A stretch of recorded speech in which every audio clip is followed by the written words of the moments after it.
Welcome to True Echo, the channel where real stories meet powerful truth. Today's tale is one you'll never forget, about injustice, power, and the moment everything changed in front of thousands of eyes. It was a quiet Tuesday at exactly 2 p.m. when the doors of Prestige National Bank's flagship branch in downtown Chicago swept open with the grace of destiny. Dr. Olivia Bennett entered like she owned the building, because she did. Every inch of the towering glass, the polished marble floors, and the crystal chandeliers shimmering overhead had her signature on it. Yet not a soul inside recognized her. Or rather, they chose not to. Dressed in a tailored charcoal suit, tan designer heels, and carrying a leather briefcase monogrammed with her initials, Olivia looked every bit the powerful figure she was. But to Jessica, the young blonde teller with a tight smile and eyes sharpened by assumption, she was just another black woman with ambition. A threat. A problem. A customer to redirect. "Sorry, the standard customer line is over there," Jessica said, motioning with a flick of her manicured hand. Olivia offered no flinch. "I'm here for premium banking services." Jessica paused, her skepticism deepening. "Do you have an appointment?" The words didn't offend Olivia. They revealed everything. "No," she replied, voice calm as still water. "But I won't need one." People began to look. One man in a suit lowered his phone. A woman clutched her purse a little tighter. You could feel the temperature drop. In a building built on prestige, perception became everything, and prejudice wore a polished face. Before Olivia could explain, Bradley Mitchell arrived. He was the assistant manager, a man with a tie too tight, a voice too loud, and a chip on his shoulder the size of his ego. "What seems to be the issue, Jessica?" "This customer's requesting VIP services, but won't show credentials." Bradley turned to Olivia. He didn't smile. He didn't greet. His eyes moved like they were scanning a counterfeit bill. "Ma'am, Prestige National's premium services are for high-asset clients. I trust you understand." "I do," Olivia replied coolly. "And I qualify." "Then prove it," he snapped. The room fell silent again, thick with expectation and discomfort. Olivia didn't budge. Her stance remained composed, back straight, chin slightly lifted, voice even. "Mr. Mitchell, I suggest you reconsider your tone." But Bradley wasn't the type to back down, especially not in front of an audience. He took a step forward, arms crossed like a gatekeeper. "We have protocols. And I follow them for everyone. You're not above them." Across the polished lobby, eyes darted from Olivia to Bradley like it was a tennis match. Except this wasn't sport. It was something far heavier, steeped in assumptions, laced with quiet cruelty. Olivia had encountered this before, suspicion wrapped in the guise of procedure. But never in her own house. Because that's what this place was. Prestige National wasn't just a workplace. It was her vision, her mission. Built from the ground up after a decade of relentless work. And yet here she was, being interrogated like an intruder in the empire she built. Bradley looked past her to Patricia Kane, the regional manager, who had just walked in, heels echoing across the marble. Her sleek black suit mirrored Olivia's, but her eyes were cold, calculating. Patricia didn't ask for context. She didn't pause. She simply joined Bradley at the counter. "Is there a problem here?" she asked crisply, her gaze landing on Olivia with the air of a bouncer deciding who deserved entry. "I'm trying to access my account," Olivia replied. "And she refuses to provide documentation," Bradley interjected quickly, cutting Olivia off. Patricia nodded slowly. "Then, unfortunately, we'll have to ask you to leave." The words hit like a punch. But Olivia didn't move. "Ms. Kane," Olivia said carefully, "do you make a habit of expelling clients before verifying who they are?" Patricia's eyes narrowed. "When someone refuses to follow protocol, yes." Then came the final twist of the knife: "You have 5 minutes to comply. Or security will remove you." Those 5 minutes would prove to be the most costly of their careers. Across the lobby, in the VIP waiting lounge, 26-year-old Sarah Brooks was sipping coffee and scrolling through her phone when she caught the tension unfolding at the counter. She was an influencer, known for filming luxury customer experiences in high-end venues. At first, it looked like nothing, but then her instinct kicked in. She hit record. "Hey, y'all. I don't know what's going on, but something feels off. They're harassing this woman, well-dressed, classy. She asked for premium services and they're basically interrogating her like she doesn't belong here." Within seconds, her followers flooded in. Then the comments. Then the outrage. Sarah zoomed in on Olivia, and her voice dropped into a whisper, "Y'all, this ain't just wrong. It's disgusting." Meanwhile, Bradley and Patricia leaned in with forced authority. They had no idea they were now the villains in a live broadcast watched by thousands. And growing. "I've had enough," Patricia snapped. "Security." A guard stepped forward, hand on his walkie-talkie. That's when Olivia calmly placed her leather briefcase on the marble counter. With a soft click, she opened it and retrieved 2 items, a sleek business card, and a silver ID badge. She placed them side by side on the countertop.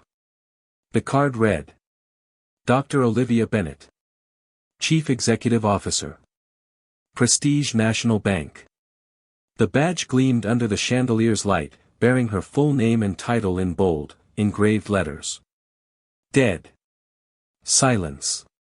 Bradley's eyes widened in horror. Patricia's mouth opened but no sound came out. The guard took 1 step back. The silence broke not with a scream, but with Sarah Brooks's breathless gasp, broadcast to 5,000 live viewers, "Y'all. She's the CEO." Time seemed to freeze. In that gilded lobby, where judgment had replaced courtesy, where ego had steamrolled policy, all eyes were now on one woman. Not just a customer, not just a client, but the highest authority in the building. Dr. Olivia Bennett, CEO. Bradley staggered backward as if someone had punched him in the chest. His skin turned pale, his eyes wide with panic. Patricia Kane looked as though she had seen a ghost. The smug assurance she had flaunted only moments ago melted into sheer dread. This must be," Bradley stammered, reaching for the card with trembling hands.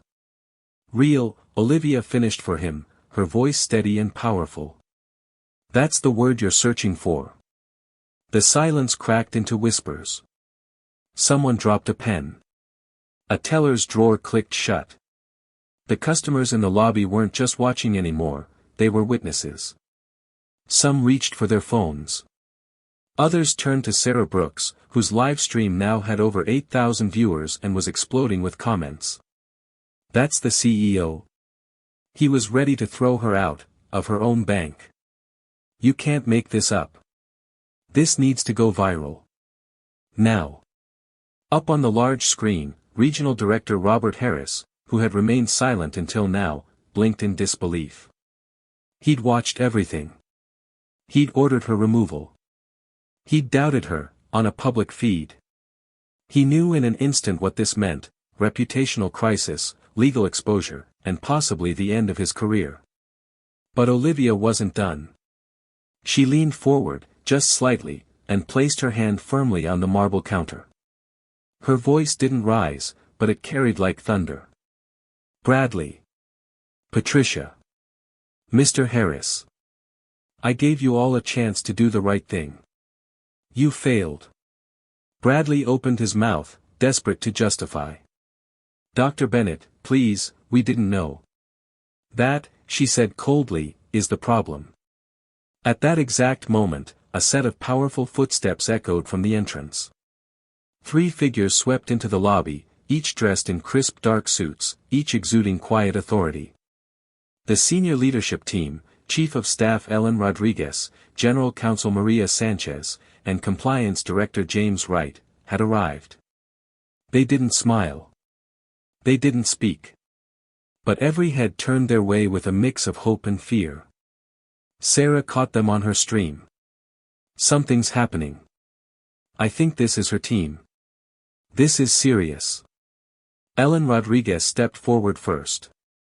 Tall, calm, razor-sharp in her movements. She approached the counter and addressed Bradley and Patricia without so much as a greeting. What exactly is going on here? Bradley began to speak, but his voice cracked. We thought she was a customer making false claims. Ellen turned to Olivia, then back to him. You thought the CEO of this bank was a fraud? Did she give you any reason to believe that, other than the color of her skin? Bradley's face flushed. Patricia's jaw tightened. Robert Harris's face was still frozen on the large screen, beads of sweat forming at his temple. General Counsel Maria Sanchez pulled out a thick folder and began flipping through internal logs, security footage, teller transcripts, even call recordings. She was meticulous, prepared, and deadly. According to our audit system, she said calmly, you made no effort to verify Dr. Bennett's identity through internal databases. Instead, you escalated a non-issue to a public crisis. Compliance violations, added James Wright, his voice like cold steel. Bias-driven behavior. Possible breaches of federal anti-discrimination laws. Bradley could barely breathe. Patricia swayed slightly on her feet. We didn't intend harm, she murmured. But harm, Olivia replied, is exactly what you caused. Outside the bank, a small crowd had begun to form. News had spread. A popular influencer live-streamed the moment a black CEO was harassed and humiliated inside her own bank. Reporters were arriving. Cameras were being set up. The hashtag Justice for Olivia was trending nationwide. Back inside, Ellen turned toward Olivia. Dr. Bennett, she said with absolute respect, shall we convene an emergency board meeting? Olivia didn't hesitate. Immediately. And with that, the wheels of justice began to turn, not just for Olivia, but for everyone who had ever been judged by their appearance instead of their worth. 37 floors above the chaos, the executive boardroom of Prestige National was shrouded in tense silence. The view outside the towering glass windows stretched across the Chicago skyline, but no one was admiring it now. Every board member was present, stern, silent, and seated around the long mahogany table. At the head sat Chairman Thomas Caldwell, a man known for balancing corporate growth with institutional integrity. But today, even his calm composure showed signs of cracking. Bradley Mitchell and Patricia Kane sat hunched at the far end of the table. Bradley's hands wouldn't stop shaking. Patricia's mascara had begun to smudge under the pressure. On a giant screen at the end of the room, Robert Harris's live video feed showed a man visibly drenched in sweat, trying hard not to fall apart in front of his superiors. Then Olivia Bennett walked in. She didn't say a word at first. Just her presence, graceful, commanding, utterly composed, was enough to turn every head in her direction. She paused, scanned the room, then stepped forward and placed a single flash drive on the table. You'll want to see this, she said softly. With a nod from Caldwell, the A/V tech plugged in the drive, and the screen came alive. What followed was damning. Security footage. Teller audio. Live stream clips. Every sneer. Every dismissive glance. Every insult disguised as procedure. All of it played on screen for the room to see. There was no commentary, no added drama, just truth, raw and clear. When it ended, the room remained utterly still. Caldwell folded his hands, staring down at them for a long moment.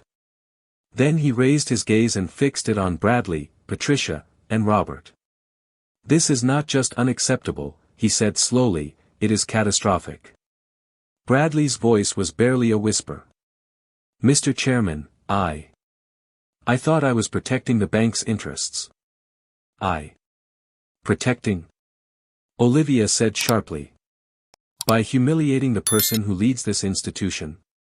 In front of clients, staff, and over 10,000 people online. That wasn't protection. That was prejudice. Patricia tried to speak, but General Counsel Maria Sanchez cut in first. Your conduct violated not only internal policy but potentially federal anti-discrimination statutes. You didn't make a mistake. You followed a bias. Then came Ellen Rodriguez, calm but merciless. We will not allow this bank's name to be dragged through the mud by employees who treat our customers, or our executives, with such blatant disrespect. You are no longer fit to serve in this institution. James Wright stood and placed 3 sealed envelopes in front of Caldwell. Termination letters. Caldwell glanced at them, then slowly looked up again. Mr. Mitchell. Ms. Kane. Mr. Harris. The board has reached a unanimous decision. Your employment at Prestige National is hereby terminated. Effective immediately. Bradley closed his eyes as if the words physically struck him. Patricia looked as if she might faint. On screen, Robert Harris simply hung his head, shame pouring from every line of his face. But Olivia wasn't finished. She stepped forward and turned to face the board. This wasn't about me. It never was. It's about a culture that allowed this to happen in the first place. We cannot afford to sweep this under the rug and hope it fades with a press release. She looked at each director in turn. From this moment on, I propose we initiate a full-scale review of all internal procedures related to bias, customer service, and staff training. We must roll out a mandatory anti-discrimination program, top to bottom. And we need a mechanism, an app or system, that allows employees and clients to report these incidents directly to senior leadership. Immediately. The room nodded in solemn agreement. I will personally lead this initiative, Olivia declared. Because this is the legacy I want our bank to have, not just of financial strength, but of moral strength. Chairman Caldwell rose and extended his hand to Olivia. You have our full support. As applause filled the boardroom, quiet at first, then steadily growing, Olivia knew something deeper had changed. A reckoning had begun. Not just for Prestige National, but for the industry. And outside, the world was watching. Outside the towering walls of Prestige National, the story had already gone global. Sarah Brooks's live stream had been clipped, shared, and reshared across every major social media platform. Her caption was simple but seismic: she was the CEO. And they tried to throw her out. By noon, the video had racked up over 3 million views.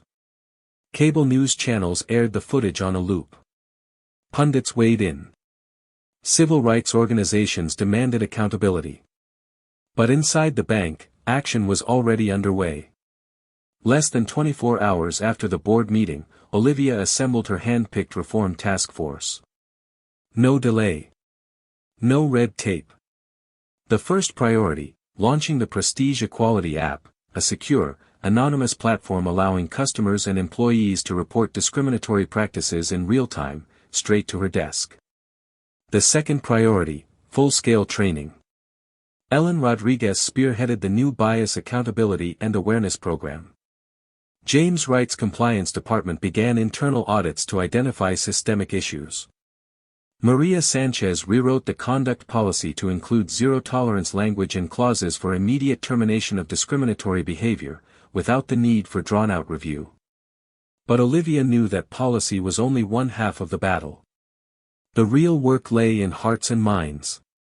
And so, she reached out to 2 people she had every reason to avoid, Bradley Mitchell and Jessica, the teller. Jessica had watched the fallout unfold with wide, fearful eyes. But instead of retreating, she enrolled in the bank's new awareness course, voluntarily. She asked questions. She owned up to her assumptions. And when she passed the program with high marks, she requested to meet Olivia face-to-face. Nervously adjusting her blazer, Jessica entered Olivia's corner office, a room full of light, books, and the quiet presence of power. Dr. Bennett, she said softly, I want to say. I'm sorry. Truly. Not because you're the CEO. But because I know what I did. I judged you. And I've been carrying that shame. Olivia nodded. It takes courage to say that, Jessica. Jessica looked down. The program changed me. It showed me what I hadn't seen, how I spoke, how I assumed. I've been doing better. Listening better. Olivia stood, came around her desk, and offered her hand. What matters most, she said, is not the mistake, but what you choose to do after it. Jessica's eyes welled with tears. Thank you, she whispered. A week later, Jessica was honored in a bank-wide email for her transformation and service excellence. She became the lead customer experience trainer for new hires. Bradley's road was harder. At first, he disappeared. His name trended for the wrong reasons. His face became a symbol of arrogance and bias. But Olivia didn't believe in empty punishment. She believed in evolution. So, when Bradley applied, quietly, humbly, to take part in the bias rehabilitation initiative, she didn't block it. She watched. He showed up. Sat in the back of the room, silent at first. Listened as experts unpacked racism, unconscious bias, and gatekeeping. And one day, during a session, he raised his hand. I thought I was the protector of the bank, he said quietly. I thought policy meant power. But now I see that I used it as a weapon, because I didn't want to admit that someone who looked like her could lead all of us. And I was wrong. After that, Bradley didn't stop. He volunteered for a financial mentorship program serving underserved communities. He helped single mothers get loans. He taught banking literacy at a local high school. He didn't do it for press. Or forgiveness. He did it because shame had taught him empathy. Months later, Olivia received a letter in her office. Dear Dr. Bennett. Thank you for not destroying me when you could have. You didn't just change the bank. You changed me. Bradley. And the ripple effect? It was stunning. Prestige National's internal reforms became the blueprint for 5 other major financial institutions. Olivia was invited to speak at Harvard Business School. The American Banking Association added a new award in her name, the Olivia Bennett Honor for Ethical Leadership. But Olivia never let the spotlight blind her. To her, the most important change happened quietly, in conversations, in hiring practices, in the policies that now protected every client, regardless of color, wealth, or status. It wasn't just about prestige anymore. It was about justice. And her bank would be the first to prove that both could, and should, coexist. By the 6-month mark, the transformation of Prestige National Bank was no longer just a talking point, it was a movement. Under Olivia Bennett's guidance, the organization had reshaped not only its policies, but its soul. A cultural reckoning had taken place in every hallway, every meeting room, every branch from New York to San Francisco. From the corner offices to the newest interns, the message was clear: discrimination would not just be punished, it would be eradicated. But Olivia wasn't interested in short-term wins. She wanted legacy. At a nationally televised financial leadership summit, Olivia took the stage before a crowd of banking executives, media outlets, and government officials. The topic: rebuilding trust in the age of exposure. Cameras flashed. Live streams rolled. But Olivia ignored the spectacle and spoke from a deeper place. 6 months ago, I walked into my own bank and was asked to prove I belonged. Not because of what I lacked, but because of what I looked like. And I stood there, humiliated, cornered, and judged. But I didn't walk out. I stood my ground. And I stayed. Her words hung in the air. But this story isn't about vengeance. It's about responsibility. As leaders, our job isn't just to grow profits. It's to grow people. To dismantle what's broken. To make justice the cornerstone of our institutions, not the exception. The audience sat rapt. Behind her, a presentation screen showed before and after images: Bradley volunteering at community events, Jessica receiving a service award, graphs showing customer satisfaction soaring since the new policies launched. And most powerful of all, a clip from Sarah Brooks's original live stream, frozen on the frame where Olivia placed her CEO badge on the counter. Olivia turned to the crowd. Every one of us will face a moment where we have the power to act or stay silent. And what you do in that moment defines everything. The room erupted in applause. But Olivia didn't bask. She simply nodded, stepped away from the podium, and disappeared behind the curtain. Because for her, the real work was never on stage, it was on the ground. Later that week, in a quiet classroom on the south side of Chicago, Olivia stood in front of a group of high school girls, young, bright, most of them black or Latina, all of them curious. They weren't here for a photo op. They were here because Olivia had promised herself, when I make it, I'll reach back. One girl raised her hand. Dr. Bennett, what do you do when people assume you're not good enough? Olivia smiled gently. You don't fight fire with fire. You fight it with facts. With your excellence. With your grace. And when they finally realize who you are, you'll already be too far ahead to care. The girls laughed, nodded, scribbled notes. They didn't know they were sitting with the most powerful black woman in American banking. But they knew this, they could be her. That same week, an op-ed in the New York Times featured the headline. From humiliation to hero, how Dr. Olivia Bennett is rewriting the rules of power. It chronicled not only Olivia's experience, but the far-reaching impact of her leadership.